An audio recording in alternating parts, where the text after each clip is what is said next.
नाज़रीन ते breaking news अवां सां शेयर कंदा हलूं।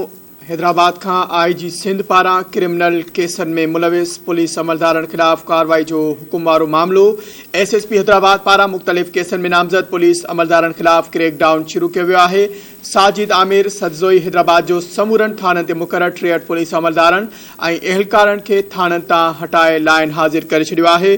ख़बर जे हवाले सां नाज़रीन अव्हांखे आगाह कंदा हलूं त हटायलनि में B सेक्शन थाणे जो SHO Imran Rashid, A section थाणे जो SHO न्याज़ पंवर, कासमाबाद थाणे जो SHO एजाज़ अली मसाण, साइड थाणे जो SHO ताहिर मुग़ल समेत ॿिया शामिल आहिनि। ख़बर जे हवाले सां नाज़रीन अव्हांखे हिकु ॿीहर आगाह कंदा हलूं या ब्रेकिंग न्यूज़ अव्हां सां शेयर कंदा हलूं। हैदराबाद खां IG सिंध पारां क्रिमिनल केसनि में मुलविस पुलिस अमलदारनि खिलाफ़ कार्रवाई जो वारो मामलो। SSP हैदराबाद पारां मुख़्तलिफ़ केसनि में नामज़द पुलिस अमलदारनि खिलाफ़ क्रैकडाउन शुरू कियो वियो आहे। तफ़सील मालूम कंदासीं। धरती TV हैदराबाद जो रिपोर्टर शबीर अबड़ो असां सां लाइन ते मौजूद है। शबीर, अपडेट कजो, वधीक छा तफ़सील आहिनि?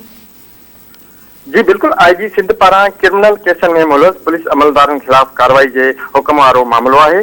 SSP पारां मुख़्तलिफ़ केसनि में नामज़द पुलिस अमलदारनि खिलाफ़ क्रैकडाउन शुरू करे छॾियो आहे। SSP हैदराबाद साजिद अमीर सदोज़ई हैदराबाद जे समूरनि थाणनि ते मुक़ररु 63 पुलिस अमलदारनि ऐं अहलकारनि खे थाणनि तां हटाए लाइन हाज़िर करे छॾियो आहे। थाणनि तां हटायलनि में B सेक्शन थाणे जो SHO Imran Rashid, A section थाणे जो SHO न्याज़ पंवर, कासमाबाद थाणे जो SHO एजाज़ अली मसाण, साइड थाणे जो SHO ताहिर मुग़ल, शहरी पुलिस पोस्ट जो in charge Shadjil Mangi, CI in charge Munir Abbasi ऐं ॿिया शामिल आहिनि। ॼाणायल पुलिस अमलदारनि खिलाफ़ कुछ अरसे खां जांच शुरू थी हुई, जंहिं बाद DIG ऑफिसनि मां संदन हथनी लिस्ट पधरी कंदे कार्रवाई जो हुकुम ॾिनो वियो आहे। हाणे SSP पारां 63 पुलिस अमलदारनि ऐं अहलकारनि खे हटाए संदन लिस्ट बि पधरी कई वई आहे। जी शबीर, अपडेट करण लाइ अव्हांजी वॾी महिरबानी।